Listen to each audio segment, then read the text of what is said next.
Okay, I'm just gonna say it. Pokéshipping is the superior Ash ship. Ash and Misty? That's my childhood. That's my comfort ship. That's literally the blueprint. Like, no offense to Amor shippers or Pearl shippers, but Pokéshipping is the OG. And the wild thing is, decades later, people are still shipping them. Ash literally retired, Misty comes and goes, and yet Pokéshipping fans were still alive and thriving. So let's talk about why Pokéshipping hit so hard, why it basically raised an entire generation of internet fans, and why it will forever live rent-free in my brain. How it started. So it's the late 90s. Pokemon just dropped. Ash Ketchum is running around being clueless, and Misty shows up like, hey, you literally destroyed my bike. You owe me. And just like that, the dynamic was born.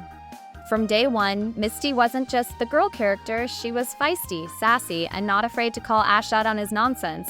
And Ash, oblivious as heck, but secretly cared, their energy was chef's kiss. Like, they weren't holding hands or anything, but the tension, the bickering, the jealous moments, tell me that wasn't romance-coded. They basically invented the enemies to lovers, but not really enemies trope before it was cool. Early internet chaos. Now, let's talk early internet, because this is where Pokéshipping went feral. I'm talking forums, glittery websites, and fanfiction archives where the HTML looked like it might crash your computer. Pokéshipping was everywhere. People wrote fanfics where Ash and Misty got married, had kids, fought Team Rocket as a couple, the whole package. And AMVs, peak 2000. You'd be crying to an Evanescence song while watching Ash look sad as Misty walked away, or headbanging to Linkin Park while clips of them arguing played on screen. Iconic. And let's be real, this was before algorithms. You couldn't just scroll and get Pokéshipping content. You had to search. You had to bookmark your favorite fanfic. You had to share links with friends, which made it feel like this secret club of people who just got it. I miss forums. So, why does Pokéshipping totally work? It's like the perfect mix of chaos and care. Misty can totally roast Ash for being a total dumbass one second, but then throw herself in front of danger for him the next. That's real argue all day but would die for you vibes. And the writers, total sneaky geniuses. They never confirmed anything, but they left just enough crumbs. Misty and Ash both blushing, Ash risking his life, those soft little moments, to keep fans totally spiraling. That goodbye scene at the end of Johto, I was sobbing. Ash gives Misty his handkerchief and she's blushing like crazy and then she leaves. That was basically their love confession for us Pokéshippers. The anime was all, we're not gonna say it out loud, but you totally know. And we did.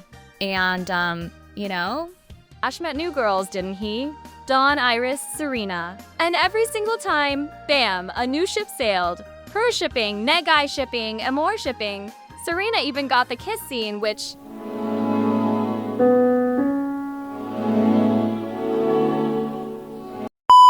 yeah, kinda shook up the whole fandom. But here's the thing though, Pokéshipping, it still feels kinda different, you know? It's messy, it's playful. It's got that old school 90s anime sass that you just don't really see anymore. Serena's crush was sweet and all, but Ash and Misty, that was just raw, chaotic energy. That's the kind of ship that sticks with you forever. And hey, let's not forget, Pokéshipping versus Amor shipping. That basically became the ship war of the decade. But honestly, that just proved how strong the whole Pokéshipping fan base really is. Even when newer ships came along, people just never stopped defending Ash and Misty. And the fandom didn't just stop at the anime. No, they didn't. Pokéshippers were like, fine, if the show won't give it to us, we'll just make it ourselves. And honey, we did. Fan comics galore, fanfics that went on forever. YouTube edits with subtitles so dramatic. Shoot, we even had art of Ash and Misty all grown up, married with kids. Pokéshipping got bigger than the show itself. It turned into this whole other world where the fans were in charge. And honestly, sometimes what the fans came up with just hit harder than the real story. But before we go any further, I want to tell you a funny thing. So, I told my friend, who is not a Pokemon fan, about the Pokéshipping and their fandom. I told her that people make NSFA fanfics and fan art of Ash and Misty, even though they make them 18+ in their fanfics or fan art. Some of them also make Underage sex? Yeah. And after hearing that, she called us, not us, them. She called them predators! Which is hilarious, because I also agree with her at some point. But anyways, who cares about that? So let's get back to the video. Okay, fast forward to now. It's 2025. Pokemon has ended Ash's journey. Misty shows up now and then, but Pokéshipping, still alive. I see edits on TikTok all the time. I see new fan art on Twitter. And yeah, people are still writing fanfics. And that's because Pokéshipping isn't just nostalgia, it's fandom history. It's literally one of the first big internet ships that taught fans how to create, how to debate, how to scream over tiny details. It's not just about Ash and Misty, it's about us, the fans, the community. The delusional of the early 2000s that shaped online fandom forever. So yeah, I will forever be a Pokéshipper. They argued like an old married couple, they cared like soulmates, and they left just enough mystery to keep us hooked for decades. Pokéshipping walked so every other Ash ship could run. Period. But now I want to know, are you team Pokéshipping too, or are you one of those Amor shippers ready to fight me in the comments? Either way, drop your takes below. And if you vibe with this nostalgia trip, smash that like button, subscribe, and maybe share this with your childhood bestie who also used to scream every time Misty blushed.